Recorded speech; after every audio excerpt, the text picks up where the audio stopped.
Hello दोस्तों, 10th class हम sources of energy पढ़ रहे थे। सोर्सेज ऑफ एनर्जी में हमने सोलर एनर्जी डिस्कस करा और सोलर कुकर या सोलर जो डिवाइसेस हम जिनका सोलर एनर्जी यूज़ कर रहे हैं, जिनके अंदर जिसकी हेल्प से वो सब देखा।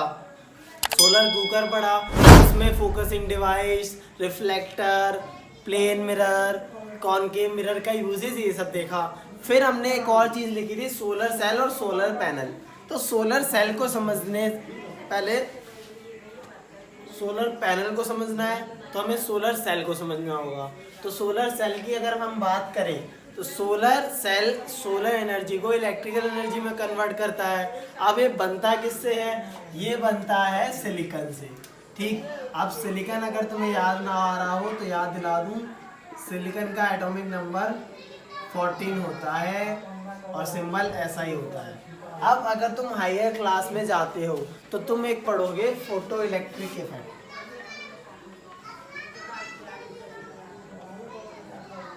ठीक, अगर फिजिक्स तुम्हारे पास रहती है एज ए सब्जेक्ट 11th-12th में पीसीएम साइंस में, तो फोटो इलेक्ट्रिक इफेक्ट पढ़ोगे तो वहाँ पर देखोगे कि लाइट में एक्चुअली जैसे हमने बात करा कि वेव पार्टिकल दोनों नेचर होता है। तो जो फोटोन होते हैं वो इस एटम से टकरा के इलेक्ट्रॉन्स निकलते हैं, और जब इलेक्ट्रॉन्स निकल रहे होंगे और इलेक्ट्रॉन्स की डायरेक्शन ये है तो करंट की डायरेक्शन ये होगी। ठीक, तो कंसेप्ट सिंपल ये है कि जब लाइट की रेज इस पे स्ट्राइक करेंगी तो इलेक्ट्रॉन्स निकलते हैं, वही इलेक्ट्रॉन्स की डायरेक्शन जस्ट अपोजिट करंट होता है। उस करंट को हम स्टोर कर लेते हैं बैटरीज में। ठीक, तो प्रिंसिपल इसका ये होता है, नो मूविंग पार्ट्स। इसका मीन्स कि जो सोलर पैनल होता है उसके अंदर कोई मूविंग पार्ट नहीं होता है ना, और लिटिल मेंटेनेंस, बहुत ही कम मेंटेनेंस चाहिए होता है। No use of focusing device, इसमें फोकसिंग डिवाइस का कोई यूज़ नहीं होता। तो जो सोलर सेल पैनल है, मुझे याद है हमने 11th क्लास में एक एक्सपेरिमेंट या एक प्रोजेक्ट बनाया था कि जो सोलर सेल पैनल है, हम क्या देखते हैं कि इनको मैंने इस डायरेक्शन में रखा और सन इस जगह पे है। ठीक, तो सनलाइट बहुत अच्छी आ रही है, कोई प्रॉब्लम नहीं, लाइट की एनर्जी स्ट्राइक कर रही है, इलेक्ट्रॉन निकल रहे हैं, करंट तुम स्टोर कर रहे हो बैटरी में।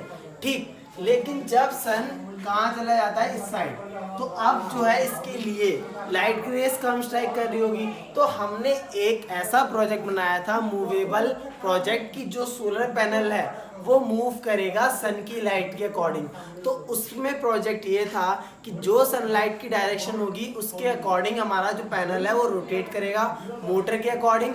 और हमें जो ये सेंसर दिखाने के लिए हमने यूज़ करे थे फोन्स वगैरह। फोन्स को हमने जब रखा सेंसर में, लाइट सेंसिंग सेंसर था, तो वो एक क्लिच देता था और ये ऐसे राउंड राउंड घूमता था। ठीक, तो बहुत ही अच्छा प्रोजेक्ट था कि अगर हमें रोटेटिंग सोलर पैनल या मूविंग सोलर पैनल बनाना है according to intensity of light. ठीक, तो इसमें फोकसिंग डिवाइस का यूज़ नहीं होता। तो ये अच्छी बात है कि हमें ना कोई मिरर की ज़रूरत है, ना ही कोई कॉनकेव मिरर की। अब सोलर सेल का यूज़ कहाँ होता है? सबसे पहले बात, सोलर सेल पैनल बनाने में यूज़ होता है कि अगर मैं सोलर सेल का कलेक्शन लगा दूं और उनको यूज़ करूं तो सोलर सेल पैनल बनेगा। अब जितने ज़्यादा सोलर सेल्स उतनी ज़्यादा इलेक्ट्रिसिटी, ये बात हमें समझ में आती है। क्यों? क्योंकि उतने ही ज़्यादा एटम्स होंगे उसके अंदर। ठीक, मैंने अब इसका यूज़ क्या, मैंने साइंटिफिक एंड टेक्नोलॉजिकल एप्लीकेशंस कि इनकी बहुत ही ज़्यादा साइंटिफिक एप्लीकेशन में यूज़ होता है और टेक्नोलॉजी में भी यूज़ होता है। देन इलेक्ट्रिसिटी प्रोड्यूस करता है आर्टिफिशियल सैटेलाइट्स में, जो सैटेलाइट्स ऊपर रिवॉल्व कर रही हैं।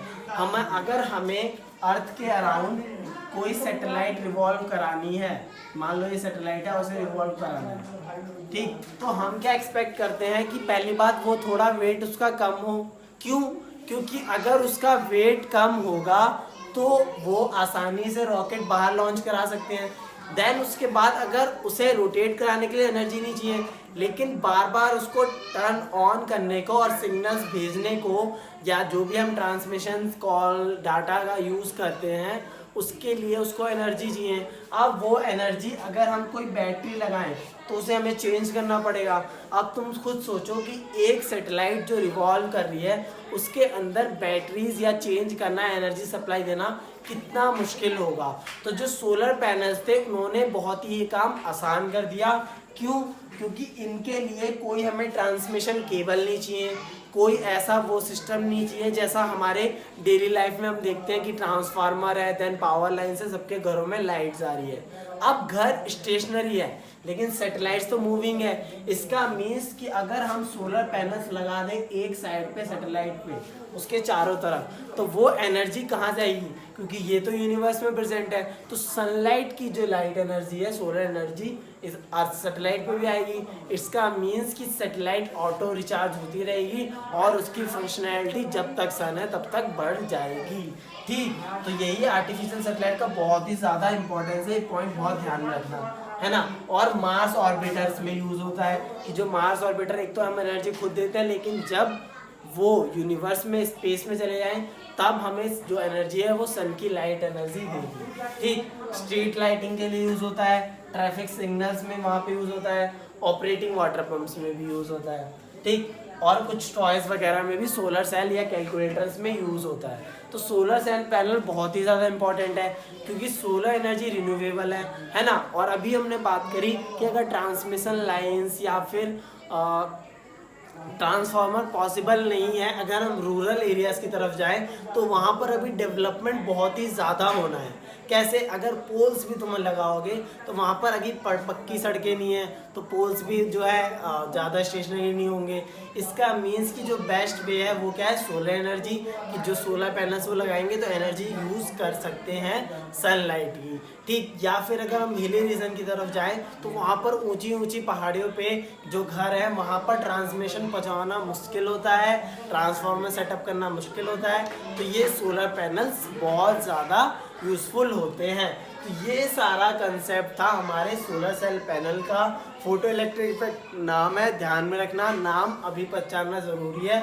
अगर कहीं कुछ अगर नए इम्प्रूवमेंट होते हैं तो मैं फोटो इलेक्ट्रिक इफेक्ट पे एक नया लेक्चर बना दूंगा, तो तुम पूरा फोटो इलेक्ट्रिक समझ सकते हो। अभी इतना समझ लो कि सिलिकॉन के एटम सोलर सेल पैनल में प्रेजेंट है, उनको light energy, solar energy strike कर रही है, उसके पार्टिकल्स और इलेक्ट्रॉन निकल रहे हैं, उसकी जस्ट अपोजिट डायरेक्शन में करंट फ्लो होगा और उसी करंट को हम स्टोर कर लेते हैं किसी बैटरी में। ठीक, तो ये डायग्राम बनाओ, ये पॉइंट्स लिखो और इसके यूजेस, जो सेकंड पॉइंट है आर्टिफिशियल सैटेलाइट या मार्स ऑर्बिटर, ये दोनों पॉइंट ध्यान में रखना है ना। जितना तुम ज़्यादा नॉलेज रखोगे, जो आसपास तुम चीज़ें देखोगे कि सैटेलाइट्स वगैरह है तो उनको रिवॉल्व करना, एनर्जी कहाँ से आ रही है, ये सब चीज़ें। ठीक, तो डायग्राम बनाना और ये पॉइंट्स लिखना। अब आगे देखते हैं हम न्यूक्लियर एनर्जी के बारे में।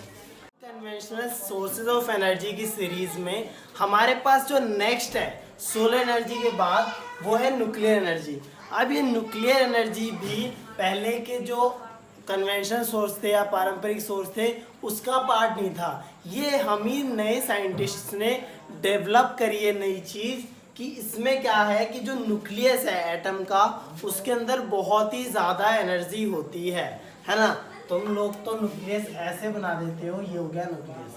अब इसके अंदर इतनी ज़्यादा एनर्जी है, इलेक्ट्रॉन बाहर घूम रहे हैं, इतनी ज़्यादा एनर्जी है कि ये 10 मिलियन टाइम्स एनर्जी प्रोड्यूस कर सकता है। अभी देखते हैं। ठीक, तो energy contained in the nucleus of atom is called nuclear energy.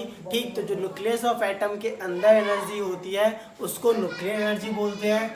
Nuclear reaction का मतलब कि जब हमारी रिएक्शन हो न्यूक्लियाइज की नए एलिमेंट बनाने के लिए और उसके साथ हो simultaneous release of large amount of energy.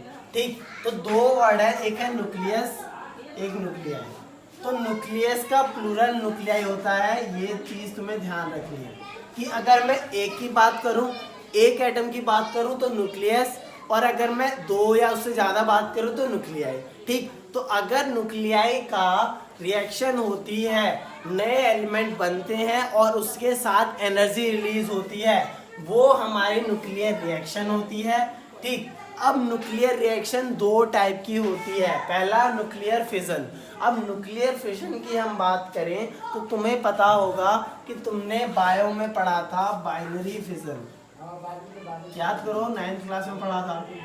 Binary fission में क्या होता है कि अगर हम उसका डायग्राम सोचे, है ना, तो उसमें क्या होता है कि जैसे तुम्हारे पास ये मार्कर समझो कि उसमें एक न्यूक्लियस होता है बीच में और बाउंड्रीज होती है। तो पहले धीरे धीरे बाउंड्रीज अलग होती है, इनके बीच में गैप आना शुरू होता है ना, ऐसे अलग होते रहते हैं न्यूक्लियस। एक टाइम बाद ये दोनों अलग हो जाते हैं, पहले यहाँ पे थे न्यूक्लियस, अब अलग हो जाते हैं, है ना। डायग्राम कैसा होता है, ऐसा होता है डायग्राम। ये न्यूक्लियस है और वो धीरे धीरे बंटना शुरू हो जाता है न्यूक्लियस इसके बीच का, और बाद में दो अलग डॉटर सेल बन जाते हैं। तो सेम फिजन, फिजन वर्ड तुम देखो तो फिजन वर्ड का मतलब होता है कि कोई बड़ी चीज टूट रही है दो या दो हिस्सों में। फिजन मतलब टूटना होता है कोई बड़ी चीज का, ठीक। तो न्यूक्लियर फिजन में क्या होता है कि हैवी न्यूक्लियस, हैवी न्यूक्लियस, कोई बड़ा सा न्यूक्लियस फिजन में जाता है, मतलब टूटता है। अब तुम मुझे बताओ कि अगर एक बड़ा सा तरबूज हम तोड़े तो क्या बनेगा, दो छोटे से टुकड़े बनेंगे उसके, या हम उसे दो छोटे न्यूक्लियस बोल दें, क्योंकि तरबूज तो बनेगा नहीं। अब तुम इसे बीच से काट दोगे तो न्यूक्लियस, तरबूज तो है नहीं जो आधा आधा सेमी सर्कल है, हेमिस्फेयर बन जाएगा। न्यूक्लियस की कुछ प्रॉपर्टी है ना भाई, बंद रहता है वो। तो यहाँ पर दो न्यूक्लियाई फॉर्म होंगे और एनर्जी रिलीज होगी। एनर्जी रिलीज क्यों होगी, क्योंकि इसमें होता है लॉस ऑफ मास, कि जो ये हैवी न्यूक्लियस था ये इन दोनों के मास के बराबर नहीं होगा, थोड़ा बहुत कम ज्यादा होगा। कैसे कि अगर मान लो ये 100 था, ये 41 है, तो ये 57 होगा, 58 होगा, पर 59 नहीं होगा। इसका मतलब कि ये दोनों मिला के 100 नहीं होंगे, कोई लॉस ऑफ मास होगा। उसी लॉस ऑफ मास से हमारी एनर्जी आती है E = डेल्टा m c²। अब ये c² की वैल्यू देखो, 3 × 10⁸ मीटर पर सेकंड होती है, और अगर मैं इसका स्क्वायर कर दूं तो 9 × 10⁻16 में एनर्जी प्रोड्यूस होती है, ठीक है। अब हैवी न्यूक्लियस है तो क्या उसे ऐसे ही तोड़ दूं जैसे चाकू से काटते हैं, तो आंसर है नहीं। उसको तोड़ने के लिए हम स्लो मूविंग न्यूट्रॉन्स लेते हैं। इसी का यूज वर्ल्ड वार सेकंड में अमेरिका ने करा था जापान पे न्यूक्लियर बॉम्ब गिराने के लिए। यहाँ पर फॉर एग्जांपल अगर मैं यूरेनियम लेता हूँ तो यूरेनियम का एक एटम जब न्यूट्रॉन से बोम्बार्ड किया जाता है, स्लो मूविंग न्यूट्रॉन टकराता है, तो ये दो छोटे न्यूक्लियस में टूट जाता है और उससे बहुत ही ज़्यादा एनर्जी प्रोड्यूस होती है। इतनी ज़्यादा कि अगर यूरेनियम का एक एटम है वो 10 मिलियन टाइम्स एनर्जी प्रोड्यूस करता है। किसके टाइम? एक एटम कार्बन के, ऑफ 1 एटम ऑफ कार्बन।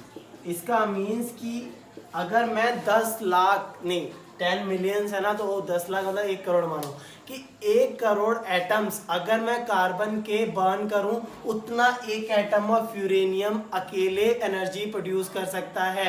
यही चीज़ यूज़ करी गई थी वर्ल्ड वार सेकंड में हमारा न्यूक्लियर बॉम्ब बनाने में, कि अगर हम न्यूक्लियर एनर्जी का यूज़ करें तो इसको बॉम्ब्स बनाया जाता है और बहुत ज़्यादा डिस्ट्रॉयमेंट होता है, ठीक। तो न्यूक्लियर फिजन का मतलब कि हैवी न्यूक्लियस ब्रेक होगा दो छोटे न्यूक्लियाइज में, और उसको हम ब्रेक किससे करेंगे? न्यूट्रॉन्स की हेल्प से। देन सेकंड प्रोसेस है न्यूक्लियर फ्यूजन। तो फ्यूजन प्रोसेस में क्या होता है कि जब दो छोटे न्यूक्लियाई मिलके हैवी न्यूक्लियस बनाते हैं, अब इसके अंदर भी रिलीज होती है हीट, क्योंकि कहीं ना कहीं वो पूरा मिलके नहीं बनेगा, तो वो पूरी नहीं बनेगा, तो दो और दो छोटे न्यूक्लियाई मिलके हैवी न्यूक्लियस बना रहे हैं। तो तुम दोनों प्रोसेस को देखो, यहाँ हैवी न्यूक्लियस टूट के दो छोटे न्यूक्लियाई बना रहा है, जबकि न्यूक्लियर फ्यूजन में दो मिलके बड़ा है न्यूक्लियर फ्यूजन बढ़ा रहे हैं। तो दोनों ही अपोजिट प्रोसेस है। यहाँ पे न्यूट्रॉन्स का इन्वॉल्वमेंट है, न्यूट्रॉन जरूरी है, यहाँ पर ऐसा कुछ भी नहीं है। यहाँ के लिए कंडीशन सिर्फ क्या है? High temperature. अब टेम्परेचर भी हाई ऐसा वैसा नहीं कि 100 डिग्री कर दो, 200 डिग्री कर दो। टेम्परेचर की वैल्यू देखो 4 to 15 मिलियन केल्विन के आसपास है, मतलब 40-50 लाख के आसपास है। इतना ज़्यादा टेम्परेचर केल्विन का करना होता है। हाई प्रेशर देखो 1 मिलियन एटमॉस्फेयर, मतलब बहुत ही ज़्यादा हाई टेम्परेचर हाई प्रेशर जो न्यूक्लियर लेबोरेटरी लैब्स होती है उनमें ये रिएक्शन होती है। एनर्जी बहुत ज़्यादा प्रोड्यूस होती है, उसको टॉलरेट करना बहुत मुश्किल होता है। कंक्रीट की बहुत ज़्यादा स्ट्रॉन्ग वॉल्स हम यूज़ करते हैं। अब ये जो रिएक्शन है बहुत ही ज़्यादा इंपॉर्टेंट है, क्योंकि जब ये हम ख़त्म करेंगे तो इसका लास्ट में एक इंटरेस्टिंग फैक्ट देखेंगे। जो सन की एनर्जी है वो उसका सोर्स बहुत ज़्यादा क्या है कि सन में लगातार बर्निंग हो रही है। तो मुझे बताओ कि कोई भी चीज़ अगर तुम जलाते हो तो ज़्यादा से ज़्यादा कितना जल सकती है? 24 घंटे, 1 दिन, 2 दिन, 1 हफ्ता, 1 महीना। जंगलों में भी आग लगती है, ज़्यादा से ज़्यादा 1 महीने तक जो है पूरा जलता है, देन ख़त्म हो जाता है। लेकिन सन देखो इतने सालों से लगातार जल रहा है, लगातार हीट एनर्जी दे रहा है। तो उसका यूज़ क्या है, उसमें क्या रिएक्शन चल रही है? क्योंकि हम साइंस है तो साइंटिफिक से सोचेंगे, है ना। भगवान तो है नहीं, ऐसे समझेंगे कि हाँ भगवान है। लेकिन अगर हम सोच सकते हैं कि क्या रिएक्शन चल रही होगी तो वो हम देखेंगे। ठीक, तो ये सब हमने चीज़ें देखी। न्यूक्लियर रिएक्शन समझा कि जब न्यूक्लियस की रिएक्शन नए एलिमेंट बनते हैं, साइमल्टेनियस रिलीज होती है लार्ज अमाउंट ऑफ एनर्जी। ठीक, न्यूक्लियर फिजन समझा तुमने कि फिजन में टूटना होता है। अगर कोई बड़ा न्यूक्लियस टूट के 2 छोटे न्यूक्लियस बनाता है तो फिजन हो गया, एनर्जी रिलीज। ऐसे न्यूक्लियर फ्यूजन में 2 मिलके एक बड़ा बनाते हैं। जस्ट अपोजिट दोनों प्रोसेस है। कंडीशन ध्यान में रखना, यहाँ पर स्लो मूविंग न्यूट्रॉन्स अटैक करता है हैवी न्यूक्लियस को, यहाँ ऐसा कुछ नहीं होता। यहाँ कंडीशन सिर्फ हाई टेम्परेचर हाई प्रेशर की होती है। इनको हम थर्मोन्यूक्लियर रिएक्शंस भी बोलते हैं, न्यूक्लियर फ्यूजन को। क्यों? क्योंकि ये हाई टेम्परेचर और हाई प्रेशर पे हो रही हैं रिएक्शन। ठीक, तो अब इंटरेस्टिंग फैक्ट देखते हैं। अगर हम जो सन की लगातार कंटिन्यूस एनर्जी जहाँ से आ रही है उसकी बात करें, तो कंटिन्यूस एनर्जी सन की आ रही है इस रिएक्शन से। अब इस रिएक्शन को समझो कि यहाँ पर मैंने हाइड्रोजन के 2 हाइड्रोजन के न्यूक्लियाई लिए, 2 हाइड्रोजन न्यूक्लियाई। ठीक, अब इनका हमने करा न्यूक्लियर फ्यूजन। तो तुम्हें ये रिएक्शन देख के लग गया होगा कि 2 एटम्स की रिएक्शन हो रही है, न्यूक्लियर फ्यूजन हो रहा है, और मुझे ऑब्टेन क्या हो रहा है, एक हैवियर न्यूक्लियस, है ना। हैवी न्यूक्लियस किन के कंपैरिजन में? हाइड्रोजन के कंपैरिजन में। ठीक, तो अब तुम क्या देख रहे हो कि यहाँ पर देखो 1 1 2 ले गया, यहाँ पर मास देखो, यहाँ पे 3 न्यूट्रॉन्स है जबकि 1 न्यूट्रॉन्स ऐसे आया है। तो यही एक रिएक्शन है जो लगातार एनर्जी रिलीज कर रही है, और ये रिएक्शन लगातार चलती रहती है, चलती रहती है, चलती रहती है। ये न्यूट्रॉन देन दोबारा हैवी न्यूक्लियस को बम्बार्ड कर सकता है, न्यूक्लियर फ्यूजन हो जाएगा। लेकिन ये क्या है, न्यूक्लियर फ्यूजन रिएक्शन है कि 2 हाइड्रोजन न्यूक्लियाई, यानी कि हाइड्रोजन के न्यूक्लियाई मतलब मैंने बताया प्लूरल फॉर्म है, एक से ज्यादा। तो ये 2 हाइड्रोजन न्यूक्लियाई, और हमारा क्या बना, हीलियम न्यूक्लियस बना, या हीलियम न्यूक्लियाई बोल सकते हैं, क्योंकि हो सकता है 3 रिएक्शन कर रहे हो। तो ये रिएक्शन ध्यान में रखना, या क्वेश्चंस एग्जाम में पूछ लेते हैं कि कौन सी रिएक्शन न्यूक्लियर फ्यूजन या न्यूक्लियर फ्यूजन हो रही है। तो न्यूक्लियर फ्यूजन रिएक्शन होती है सन के अंदर, हाइड्रोजन और हीलियम प्रेजेंट है। हाइड्रोजन का न्यूक्लियर फ्यूजन होके हीलियम गैस फॉर्म हो रही है, या हीलियम का एटम न्यूक्लियस बन रहा है, और इसी से एनर्जी लगातार रिलीज हो रही है। ठीक, तो ये कंसेप्ट तुम्हें ध्यान में रखना है, इंटरेस्टिंग फैक्ट है, और एक नॉलेजेबल थिंग है कि क्यों सन की एनर्जी लगातार जो है कंटिन्यू बनी हुई है। ठीक, तो इस लेक्चर में हम यहीं तक रखेंगे। नेक्स्ट लेक्चर में और कन्वेंशनल सोर्सेज और नॉन कन्वेंशनल सोर्सेज है उनको डिस्कस करेंगे। तब तक इस पूरे चैप्टर को रिवाइज करो, और वीडियो को लाइक शेयर सब्सक्राइब करते रहो, क्योंकि ये मुझे मोटिवेशन देता है इसी तरीके का कंटेंट काफ़ी जो इंटरेक्टिव हो, और जो कंटेंट है क्या चीज़ें उसमें होती है जो कई चीज़ें एनसीईआरटी में नहीं है, उसको बेस्ट वे में एक्सप्लेन करना थ्रू एग्जांपल्स, थ्रू जो भी टेक्नोलॉजिकल सोर्सेज हमारे पास है। ठीक, तो हमें ऐसे ही सपोर्ट करते रहो। Thank you.